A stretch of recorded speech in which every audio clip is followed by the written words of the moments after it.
35A हटाया प्रधानमंत्री मोदी जी ने, उस समय तो इन्होंने इसका विरोध किया था।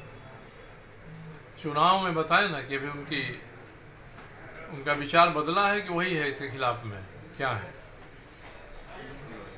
क्योंकि धारा 370 इसलिए महत्वपूर्ण है कि डॉक्टर श्यामा प्रसाद मुखर्जी का इसके लिए बलिदान हुआ था, इस पर बताना चाहिए। साथ ही मैंने उनको यह भी बताने के लिए कहा है कि 1932 का खतियान उनकी सरकार ने, उनके कैबिनेट ने जिस मदद है वो पारित किया, विधानसभा में बिल बनाया गया। जमशेदपुर में जिन लोगों के पास खतियान नहीं है उनका क्या होगा। खुद बन्ना गुप्ता के पास भी खतियान होगा, मुझे संदेह है, मगर इसका एक नतीजा ये निकल रहा है कि कास्ट सर्टिफिकेट लोगों का जाति प्रमाण पत्र नहीं बन पा रहा है। धर्म बदल सकते हैं लोग, मगर जाति तो नहीं बदल सकते हैं।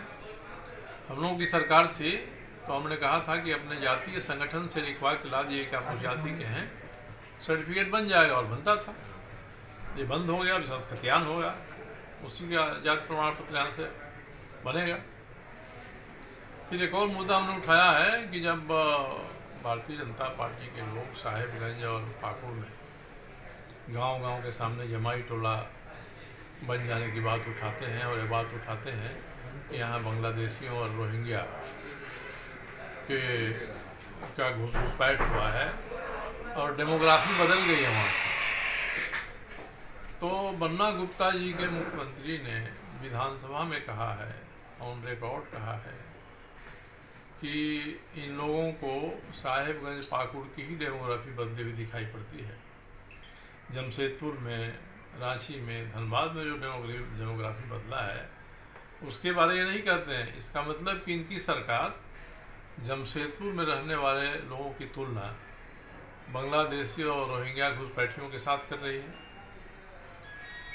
तो ये कुछ बातें मैंने कहा है कि इस पर बन्ना गुप्ता को बोलना चाहिए। एक और बात मैंने कही है, अब आज प्रचार के अंतिम दिन हम लोग आश्वस्त हो गए हैं कि हम लोगों की जीत हो रही है, पक्का जीत हो रही है।